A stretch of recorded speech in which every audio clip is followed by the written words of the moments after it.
ഈ വിഷയത്തിൽ തീരുമാനം എടുക്കണം എന്നാണ് കോൺഗ്രസ് അധ്യക്ഷൻ മല്ലികാർജുൻ ഖർഗെയുടെ ഒരു നിലപാട്. കാരണം കെ.സി. വേണുഗോപാലുമായി ഖർഗയ്ക്കും അതുപോലെ രാഹുൽ ഗാന്ധിക്കും വ്യക്തിപരമായ ബന്ധമുണ്ട്. അത് എല്ലാവർക്കും അറിയാവുന്നതാണ്.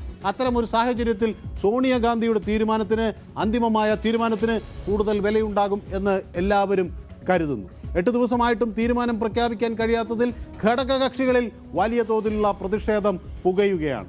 അവസാന വട്ട ചർച്ചകളിലും കെ.സി. വേണുഗോപാലിന് തന്നെയാണ് മുൻതൂക്കം എന്ന വിവരങ്ങൾ വരുമ്പോഴും അത് പ്രഖ്യാപിക്കാൻ കഴിയാത്ത അവസരത്തിൽ കോൺഗ്രസ് നിൽക്കുന്നു. ജനപ്രതിനിധികളുടെ പിന്തുണ എന്ന ആ ഒരു സഖ്യം അത് മറികടന്ന് മറ്റ് ഘടകങ്ങൾ ഒന്നും തന്നെ സമീപകാലത്ത് ഹൈക്കമാൻഡ് പരിശോധിച്ചിട്ടില്ല.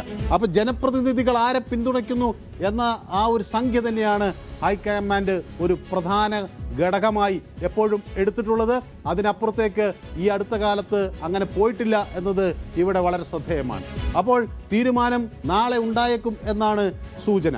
കോൺഗ്രസിനെ സംബന്ധിച്ചിടത്തോളം ഈ പ്രതിസന്ധി കോൺഗ്രസിന് അധികകാലം മുന്നോട്ട് കൊണ്ടുപോകാൻ കഴിയുന്നതല്ല. മറ്റു പല സംസ്ഥാനങ്ങളിലും നിന്നും കോൺഗ്രസ് ഒരു പാഠം പഠിക്കേണ്ടതുണ്ട്. 2018 സമാനമായ പ്രശ്നം രാജസ്ഥാനിൽ ഉണ്ടായിരുന്നു. 2018 ആരംഭിച്ച് അത് 2020 വരെ തുടർന്നു. 2018 നിയമസഭാ വിജയത്തിനു ശേഷം അശോക് ഗെഹ്ലോട്ടും സച്ചിൻ പൈലറ്റും തമ്മിലുള്ള ഒരു പോരാട്ടം രാജസ്ഥാൻ കണ്ടതാണ്. 2020 പൈലറ്റ് നേതൃത്വത്തിനെതിരെ തന്നെ വരുന്ന ഒരു സാഹചര്യം ഉണ്ടായി. അതോടെ പ്രതിസന്ധി അതിരൂക്ഷമായി.